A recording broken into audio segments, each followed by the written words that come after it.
Ikiganiro ikiganiro ubusobanuro bw'amazina. Muraho neza nshuti zacu, uyu munsi tugiye gusobanura izina Eric. Eric ni izina rikoreshwa cyane ku isi kandi rikunze kugaragaza abantu bafite imbaraga, icyerekezo n'ubushake bwo guhindura isi. Eric se izina risobanura iki? Ese koko Eric bivuze iki? Ni iyihe myitwarire isanzwe cyangwa se iranga abitwa Eric? Inkomoko y'izina Eric. Izina Eric rikomoka mu rurimi rwa Orodnos, rikaba ryaraturutse ku izina Erinik risobanura umutegetsi w'icyubahiro cyangwa umunyembaraga uyobora neza. Mu magambo make, Eric ni umuntu wagaragajwe nk'umuyobozi w'imbere ufite ubushobozi n'ubutwari. Ibisobanuro byimbitse. Izina Eric rifite ubusobanuro butatu nyamukuru. Ubuyobozi.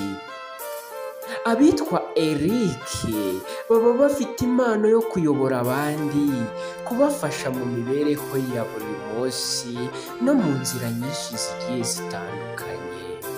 Ubwitonzi n'imbaraga. Biba bifite imbaraga zo guhangana n'ibibazo mu buzima bwa Eric, kandi baratinyuka bagahangana n'ibibazo yabagerageje cyangwa se bahuye nabyo. Eric kandi umutima we ni umutima w'urukundo. Ntabwo basa nk'abakomeye inyuma, imbere muri bo haba harimo umutima wuje impuhwe n'ubuntu. Gusa inyuma ku ruhu cyangwa se inyuma mu gihagararo ushobora kubabona bakomeye, batabasha gutinya cyangwa se kuvuga kwisanzura, ariko muri bo indani umutima wabo uba wuje impuhwe n'urukundo. Ese imyitwarire y'uwitwa Eric ni iyihe tugereranyije ku kigero cy'100?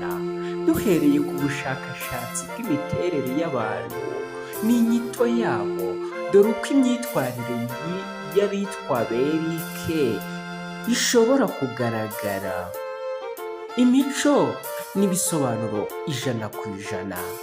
Ubuyobozi. Akunda kuba imbere mu buyobozi. Eric akunda kuba imbere. Gufata ibyemezo no kuyobora abandi ni 90%.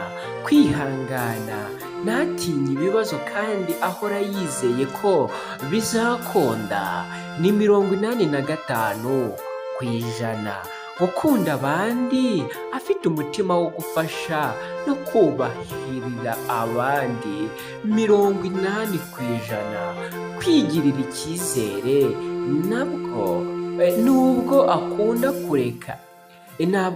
kureka ibintu bimurushya cyangwa se byamunaniye. Ibi ni kuri 88%. Gukunda gusobanukirwa. Akunda kumenya byinshi no gusobanukirwa n'ibintu bishya ni 83%. Gukunda kuba wenyine igihe gito. Akunda gutuza no gutekereza wenyine biri kuri 60%.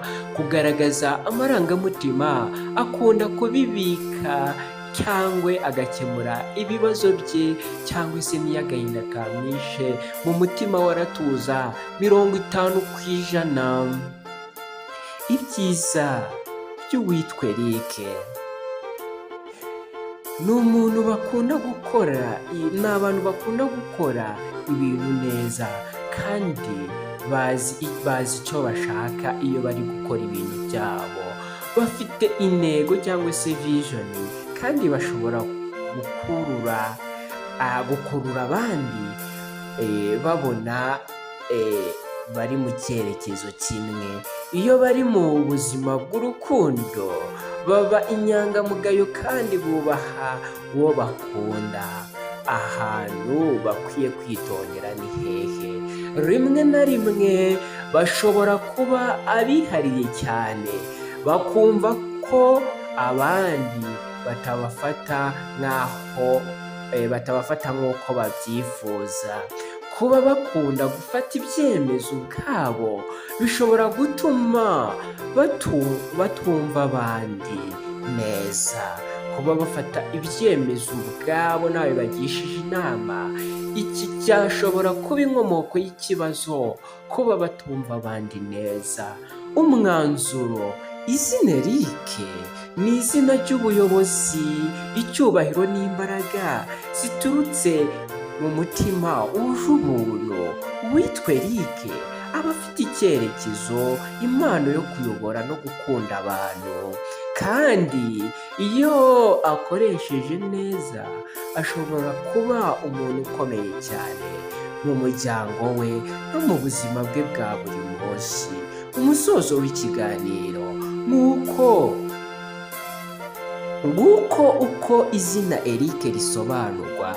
Niba nawe witwa Eric cyangwa uzi uwo bita gutyo, saba Imana iguhe gukoresha impano yawe y'ubuyobozi mu nyungu z'abantu bose. Ntucikwe n'ibiganiro bikurikira. Ndagusaba gushyira komenti cyangwa se kutwandikira, ese urumva ari irihe zina rindi twagusobanurira? Iryo zina ryandike muri komenti. Ntiwibagirwe gukanda like, unakore share kugira ngo n'abandi bose bazabashe gusobanukirwa amazina yabo. Njye nitwa Desire Niyomugabo, ndabashimiye uburyo ki mwateze amatwi iki kiganiro, kandi mbifuriza amahoro n'imigisha uhoraho Uwiteka Imana yacu itanga. Imana iguha umugisha. Duhuje abitwa ba Eric bose. Imana ibahe umugisha kandi ibahe gukomera no gukomeza no gukoresha impano yabo yabahaye. Imana iduhane umugisha. Mwese murakoze.